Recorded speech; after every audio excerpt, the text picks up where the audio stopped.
Hello guys, आज पढ़ते हैं स्टैंडर्ड 7 GBSC की एसएस की lesson number 7 India locations border area and the physiography.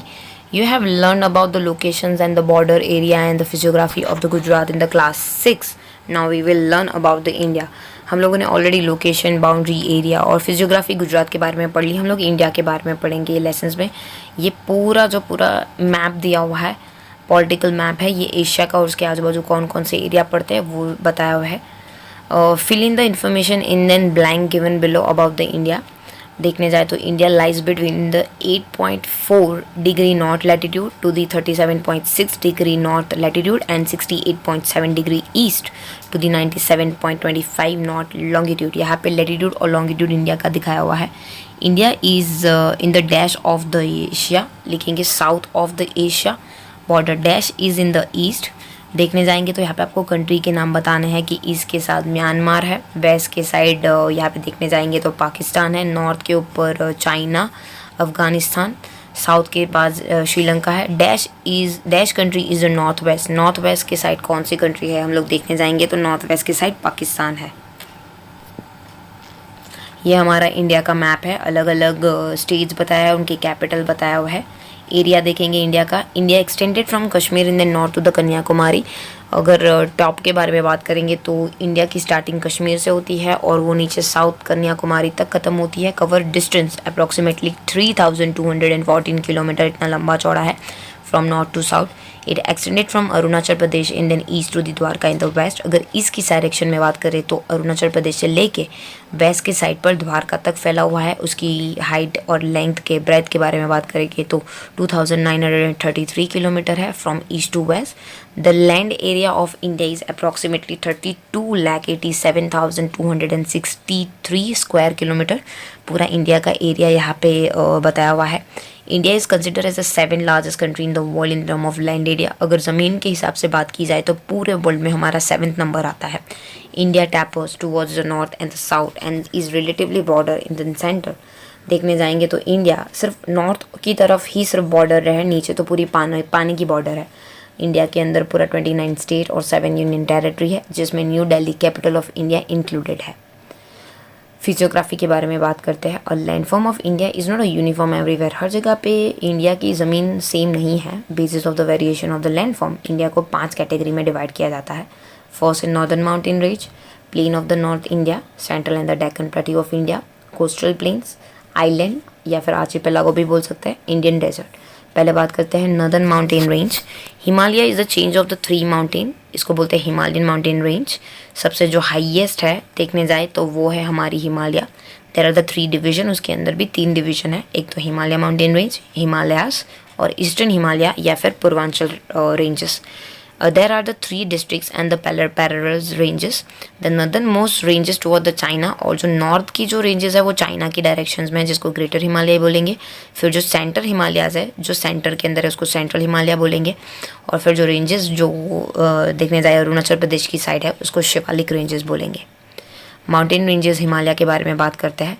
जो वो जम्मू कश्मीर के साइड का डायरेक्शन है उसको ग्रेटर हिमालय, वाइट वाला पोर्शन है जिसको हम लोग मिडिल हिमालय, सेंट्रल हिमालय बोलेंगे, और फिर पीछे वाला शिवालिक बोलेंगे. माउंट गॉडविन ऑस्टिन्स इंडिया की सबसे हाईएस्ट पीक मानी जाती है, जिसकी हाइट है 8,611 metre. It lies in Karakoram ranges. ये काराकोरम रेंजेस में आई. और सबसे हाईएस्ट पीक पूरे वर्ल्ड में मापी जाती है तो उसको बोलते हैं माउंट एवरेस्ट, जिसकी हाइट है 8848. ये हिमालय की सबसे बड़ी रेंजेस है पूरे वर्ल्ड में, and which is in located in the Himalaya ranges in Nepal. और ये जो रेंज है वो नेपाल के अंदर है. कंचनजंगा जिसकी हाइट देखेंगे तो 8518 मीटर है. नंदा देवी जिसकी हाइट है 7817 मीटर. बद्रीनाथ जिसकी हाइट है 7138 मीटर. ये हाईएस्ट पिक मानी जाती है माउंटेनियस रीजन्स हिमालय की. नेक्स्ट बात करते हैं mountainous region of the eastern Himalaya की. ईस्ट साइड पे हिमालय के बारे में बात करते हैं. Eastern part of Himalaya mountainous है, जिसमें पटकोई और लुजाई हिल्स है जो हाईएस्ट हिल्स है. वहाँ पे गारो, खासी, जैंतिया और नागा ये कुछ हिल्स के नाम है जो सदर्न हिमालय में है, ईस्ट वेस्ट डायरेक्शन में. प्लेन्स ऑफ नॉर्थ इंडिया के बारे में बात करेंगे. The plain to the south of the northern mountain ranges are formed by the alluvial brought by the Himalaya and Peninsula regions. या मैप में देख पाते हो नीचे का पूरा जो पेनिनसुला एरिया है वो जो माउंटेन से जो भी नदी आती है उसके साथ जो सिल्ट आती है उसकी जो फर्टिलिटी है वो यहाँ पे आती है। उसकी वजह से मोस्ट ऑफ द जो इंडिया की लैंडफॉर्म है एलिवियल सॉइल से बनी हुई है।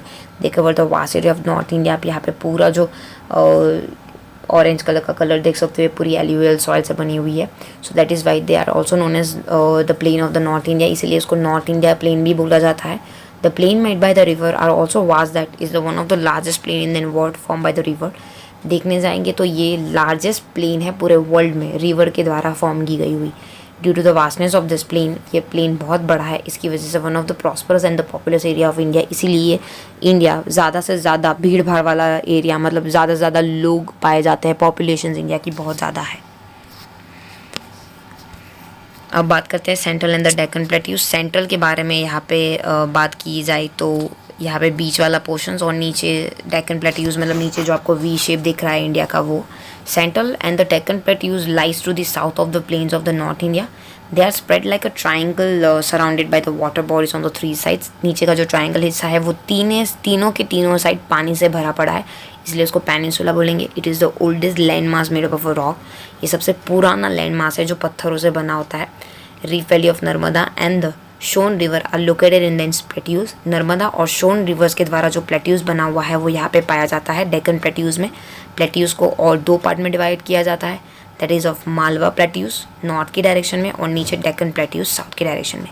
Soil in this plateau is not very fertile. नीचे की एरिया इतने ज़्यादा फर्टाइल नहीं है, बट क्योंकि वहाँ की ज़मीन ब्लैक है, वहाँ पे कॉटन बहुत अच्छा ग्रो होता है और माना जाता है कि बहुत सारे अलग अलग टाइप के मिनरल का खजाना है। नेक्स्ट बात करते हैं coastal planes.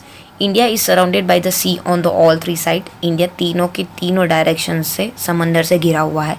Coast line India की अप्रॉक्सीमेटली 7,517 किलोमीटर लंबी है। कोस्टल रीजन्स नैरो प्लेन से बना है। Ocean line on in one side of the coastal planes while the peninsula plateaus lies on the other. Ocean एक साइड पे है और बाकी दूसरी साइड पे कोस्टल प्लेन्स है पूरा। The region lying to the east of the eastern Ghats, जिसको ईस्टर्न कोस्टल प्लेन बोलते हैं, ईस्टर्न घाट्स की उस तरफ वाले ईस्ट साइड पे जो भी है उसको ईस्टर्न कोस्टल प्लेन बोलते हैं। It is well known for the fishering industry, वहाँ पे फिशिंग इंडस्ट्री बहुत अच्छी होती है। अगर एरिया के नाम बोलो तो चेन्नई, पुडुचेरी, मछलीपट्टनम, विशाखापट्टनम बहुत ही इंपॉर्टेंट वेल नोन पोर्ट्स है ईस्टर्न कोस्टल प्लेन्स में। जो वेस्टर्न घाट्स के डायरेक्शन में है वेस्ट साइड पे, मैं आपको बता दूँ वेस्टर्न घाट्स और ईस्टर्न घाट्स जो ये डायरेक्शन में है, ये वाले this is the western Ghats और ये वाले इस तरफ के वाले जो पार्ट है this is the eastern Ghats. इसके बारे में बात करेंगे हम लोग अभी eastern Ghats. So the region lying to the west of the western Ghats, जिसको वेस्टर्न कोस्टल प्लेन बोलते हैं, और ये ईस्टर्न कोस्टल प्लेन की कंपैरिजन में थोड़ा पतला है। This area has a black fertile soil with alluvial depositions, और यहाँ की सॉइल ब्लैक होती है। थोड़ी थोड़ी जगह पे एल्यूवियल डिपोजिशंस है जो क्रॉप को ग्रो करने के लिए कंडक्टिव माने जाते हैं। Western coastal plains is renowned for its transportation service and fishering industries. वहाँ पे एक जगह से दूसरी जगह जाने के लिए शिपिंग बिजनेस और फिशरिंग इंडस्ट्रीज़ बहुत अच्छी खासी ग्रो हुई है।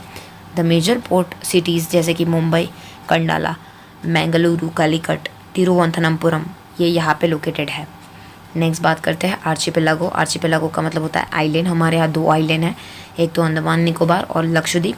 The piece of a land smaller than the continent, जो आजू बाजू हर एरिया से चारों डायरेक्शन से पानी से घिरा हो, हर डायरेक्शन से पानी से घिरा हो, जिसको आइलैंड बोलते हैं, और ग्रुप ऑफ ऐसे आइलैंड को आर्चिपेलागो बोलते हैं। लक्षद्वीप मिनी कोई आइलैंड जो अरेबियन सी के अंदर सिचुएटेड है, जो इंडिया की वेस्ट डायरेक्शन में है, मतलब गुजरात की साइड पे है। वेरस अंडमान निकोबार जो बे ऑफ बंगाल, मतलब बंगाल की नीचे बे ऑफ बंगाल में आया है। नेक्स्ट बात करते हैं desert. Desert of Rajasthan lies to the west of the Aravalli mountain ranges. Rajasthan Aravalli mountain ranges west side पे आया एक्चुअली, वहाँ पे बहुत बड़ा डेजर्ट है। यहाँ की सॉइल सैंडी है, क्लाइमेट बहुत ही ड्राई और बहुत ही ज़्यादा गर्मी रखती है, अनबेरेबल क्लाइमेट है। Most of the time this region receive less than 20 centimetre of the rainfall annually. वहाँ पे हर साल 20 सेंटीमीटर से कम बारिश होती है। हैंस वहाँ पे पानी की शॉर्टेज होती है और बहुत ही ज़्यादा एरिया बैरन, ड्राई और अनहैबिटेंट्स है, वहाँ पे लोग रहते भी नहीं हैं due to the scarcity of water, unavailability of the basic necessity. जीवन ज़रूरियात की बेसिक चीज़ें भी वहाँ पे अवेलेबल नहीं है, basic necessity. The population of this region is very less, और यहाँ की पॉपुलेशन भी बहुत कम है। यहाँ पे क्रॉप ग्रो कौन कौन से होते हैं उसके बारे में बात करते हैं, कौन से एनिमल पाए जाते हैं उसके बारे में बात करेंगे। डेट पाम, कारावंस, यहाँ पे डेट पाम्स प्लांट की नाम है, वो पाए जाते हैं। और कैमल्स कारावन मतलब एक पूरा घोड़ा गाड़ी जैसा खींचते हैं, वैसा यहाँ पे देखने को मिलता है। North Rajasthan is being irrigated through the river Sutlej via Indira canal. North Rajasthan की जगह पे सतलुज रिवर है इंदिरा कैनल्स के ऊपर, जहाँ पे इरिगेशंस के थ्रू पानी पहुँचाया जाता है। कैनल बनाने का जो मकसद था वो जो अनफर्टाइल एरिया को फेवरेबल क्लाइमेट में लाके एग्रीकल्चर ग्रोथ करने का था, उसके अंदर सक्सेसफुल होते हैं यहाँ पे वो लोग। The kind of desert in the run of Kutch differ from the desert of the Rajasthan desert. Gujarat के अंदर जो डेजर्ट पाए जाते हैं उसकी कंपैरिजन में राजस्थान के अंदर जो डेजर्ट है वो काफ़ी डिफरेंट है। द कच्छ डेजर्ट को 2 पार्ट में डिवाइड किया जाता है, एक तो big run of Kutch and small run of Kutch. जो रन ऑफ कच्छ की जो सॉइल है वो बहुत ही सॉल्ट वाली है, यहाँ पे फर्टिलिटी ज़रा भी नहीं है, मतलब क्रॉप नहीं ग्रो हो सकते हैं ऐसी सॉइल में। It appear as if desert soil is covered with a white sheet, और कभी कभी ऐसा होता है पूरी वाइट शीट से वो कवर हो जाती है, इसलिए उसको वाइट डेजर्ट भी बोलते हैं।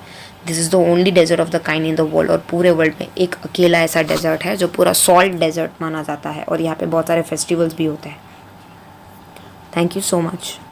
अभी तक आपने हमारी चैनल को सब्सक्राइब नहीं किया है तो सब्सक्राइब आइकन को क्लिक करके सब्सक्राइब कर दीजिए। कमेंट में ज़रूर बताइए वीडियो आपको कैसी लगी और लाइक करना मत भूलिएगा। Thank you so much.